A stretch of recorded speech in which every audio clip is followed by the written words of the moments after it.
अस्सलाम वालेकुम पाइसियंस, मैं हारिस अज़मी प्रोफेशनल एस्ट्रोलॉजर आपकी खिदमत में हाज़िर हूँ इस हफ़्ते की एस्ट्रोलॉजिकल रिसर्चेज़ लेकर। इन 7 दिनों में 2 एस्ट्रोलॉजिकल मेजर इवेंट्स सामने आएंगे एंड आपके लिए इसलिए इम्पॉर्टेंट हैं पाइसियंस के लॉन्ग टर्म प्लानट तो आपकी मुखालफत में चल रहे हैं। एज़ यू नो, साढ़े सीज़न है एंड ये बात भी अब मोस्टली प्रोफेशनल्स एक्सेप्ट कर गए हैं कि साढ़े सिर्फ मून साइन को नहीं होती, सन साइन को भी होती है, असेंडेंट को भी होती है।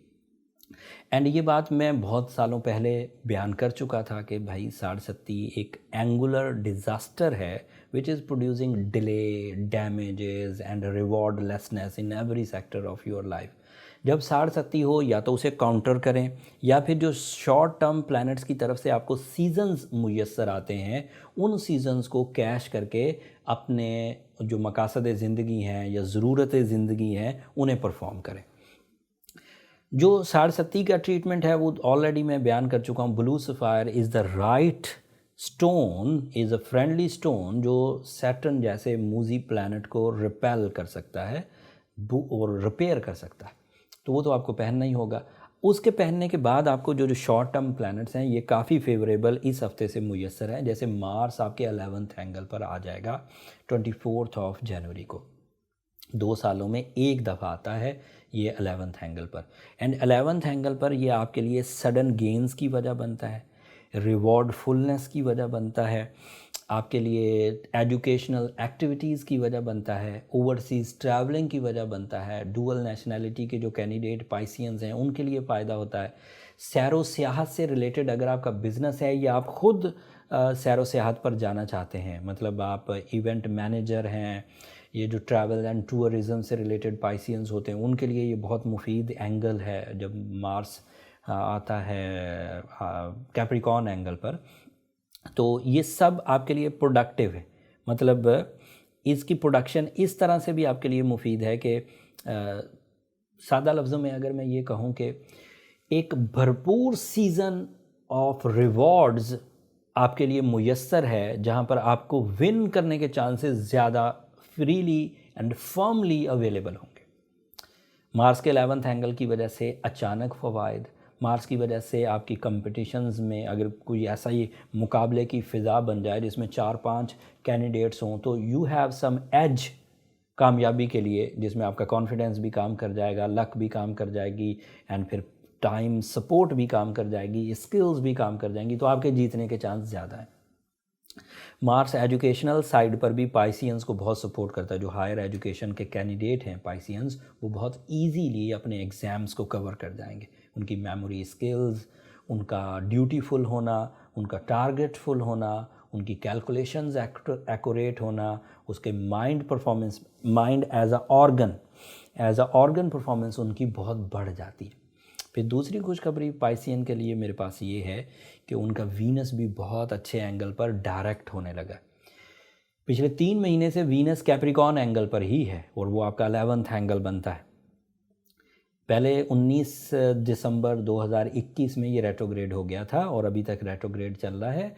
29 जनवरी को इस हफ्ते के आखिरी दिन ये डायरेक्ट हो जाएगा and again you have emotions, love, romance, spirituality, friendship, beauty, इन सब तरह के जो इमोशंस होते हैं ये डेवलप होने लगेंगे।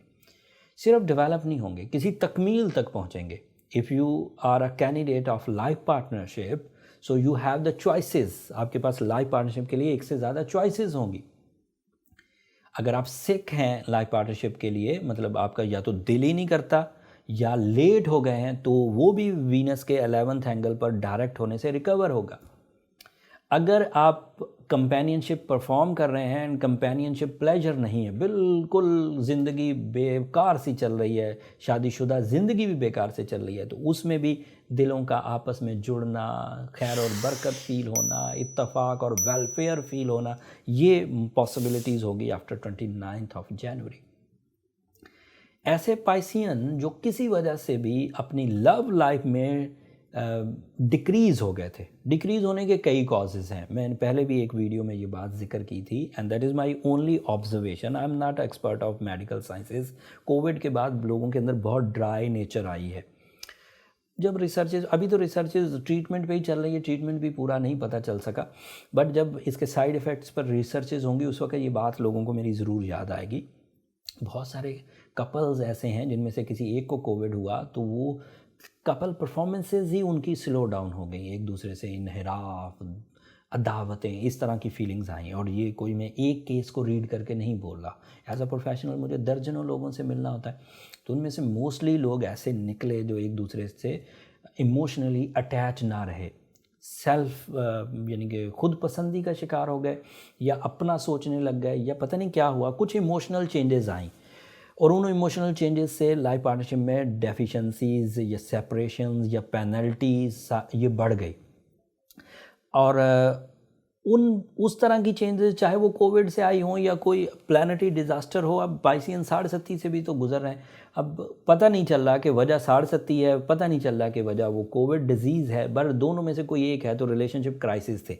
बड़ी हद तक ये जो वीनस वाला डायरेक्ट फैक्टर है जो 29 जनवरी से शुरू होगा, इससे वो रिलेशनशिप क्राइसिस बैलेंस हो जाएंगे, रिलेशनशिप डिस्ट्रक्शंस बैलेंस हो जाएंगी, पेनल्टी लेवल डाउन होगा, लॉसेस रिकवर होंगे, सो रिलेशनशिप लॉसेस फर्मली रिकवर हो जाएंगे। अगर वीनस अच्छी फॉर्म में हो तो इसकी वजह से इंसल्ट्स भी रिकवर होती हैं, दिल में सुकून आता है, शकूक भी ख़त्म हो जाते हैं। तो ये दो चीज़ें नई थी।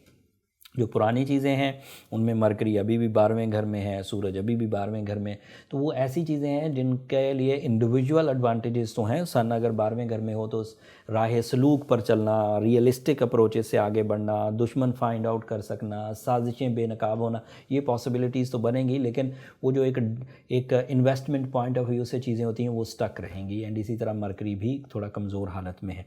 अलबत्ता जुपिटर जो है वो आपके फर्स्ट एंगल पर आ चुका है, सो जुपिटर की वजह से कुछ सपोर्ट, कुछ इन्हेंसमेंट, कुछ जजमेंटल एबिलिटीज़, कुछ लकी फैक्टर्स बहरहाल आपको मुयस्सर हैं। लेकिन ये जितनी भी चीज़ें इस वक्त हो रही हैं ये सारी शॉर्ट टर्म है।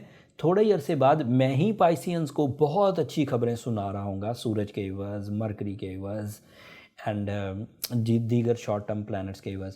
सो इस वक्त पाइसियंस को ज़रा आंखें और दिमाग खुला रखना होगा, वो टाइम को बहुत अच्छे तरीके से समझकर अपने डिसीजंस लें। अगर वो अच्छा समझकर डिसीजंस लेंगे तो यकीन कर लीजिए कि वो कामयाब ज़रूर रहेंगे। Pisceans are so talented in the spiritual and material side equally. कोई कमी रह जाए तो ब्लू सफ़ायर, लोग अक्सर कहते हैं कि हमारा बर्थ स्टोन टर्मलीन है, tourmaline is your birth stone, but उसकी वजह से कभी भी सैटर्न यानी कि 60 रिकवर नहीं हो पाती। टर्मलीन एक ऐसा स्टोन है जिसकी रेडिएशन आधे से भी कम है as compare to blue sapphire. So blue sapphire is a highly radiation produce करता है, हाई रेडिएशन इंटेंसिटी, जिससे सैटर्न जैसी नेगेटिव रेडिएशंस को बैलेंस किया जा सकता है। साथ में सूर्य शम्स पढ़िए, सफ़ेद रंग की चीज़ें खैरात करिए, काले रंग को अवॉइड करिए, तो आप स्मूथ रहेंगे, टू दी ट्रैक रहेंगे, डिस्टर्बेंसेस बेयरेबल होंगी, परेशानियां बढ़ेंगी नहीं। इसके अलावा अगर आपको अपनी ज़िंदगी में कोई ऐसी चीज़ करना है जिस पर कोई हाई रिस्क है या लाइफ पार्टनरशिप डिसीजन है, कोई मटेरियल डिसीजन, तो फिर आपको अपनी पर्सनल कैलकुलेशंस की तरफ जाना चाहिए ताकि ये बात फाइंड आउट हो सके कि कितनी सिवियरिटी है डैमेजेस की और उसे कैसे कवर किया जा सकता है।